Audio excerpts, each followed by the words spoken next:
Oke.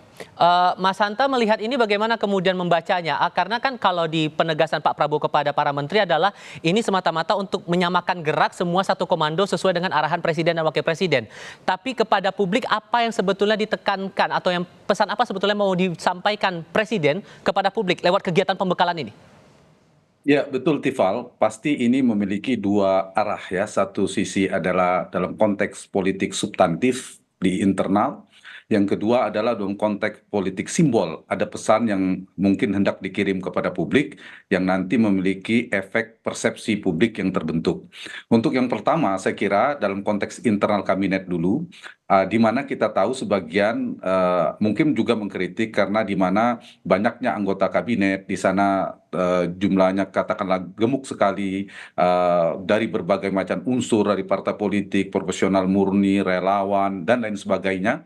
Nah, karena itulah relevansinya menjadi masuk ya, menarik karena satu ini adalah momentum yang penting yang bagus untuk membentuk kekompakan, keguyuban dalam tim yang akan dibangun dalam konteks tim. Yang kedua, karena besar banyaknya jumlah, maka perlu dibangun pola komunikasi, pola koordinasi yang juga baik dalam menjalankan pemerintahan ke depan. Dan yang ketiga, tadi Tipal juga sempat menyebutkan bahwa soal team building perlu membangun tim yang solid dan yang sebagainya, rangkuman dari yang saya sampaikan tadi.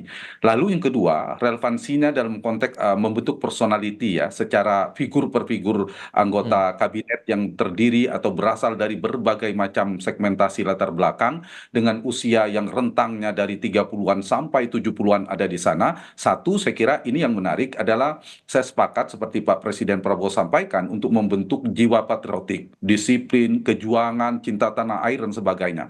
Yang kedua adalah membangun, meskipun cuma 3 hari ya, tetapi Mhm. ini titik awal yang bagus, membangun integritas, semangat anti korupsi, termasuk ketika Pak Prabowo, Presiden Prabowo menyampaikan pidato awal pelantikan itu. Dan yang Oke. ketiga yang juga sangat penting adalah membangun loyalitas, kesetiaan penting. Nah, saya ingin menjawab pertanyaan Tifal, untuk konteks persepsi publik komunikasi yang dikirimkan, ini bisa dua persepsi yang tertangkap. Satu, secara positif akan ditangkap publik Pak Prabowo sebagai presiden, kepala pemerintahan yang membangun persepsi positif tentang tidak sekedar memimpin pemerintahan, kepala negara, tapi membangun kepersatuan. Hmm. Jadi semangat persatuan, semangat cinta tanah air, NKRI, komitmen, dan lain sebagainya. Oke. Nah, yang kedua, ada yang ditangkap ada soal keseriusan, totalitas dalam memimpin pemerintahan bagi semua anggota. Satu lagi, publik akan menangkap bagaimana gaya kepemimpinan, Hmm. leadership style dari Pak Prabowo, termasuk leadership skillnya. Nah, disinilah poin terakhir bisa jadi berpotensi dua tangkapan. Oke. Satu, ini soal ketegasan, tapi bisa juga persepsi yang keliru ditangkap. Oh, Hmm. ada gaya militerisme, militeristik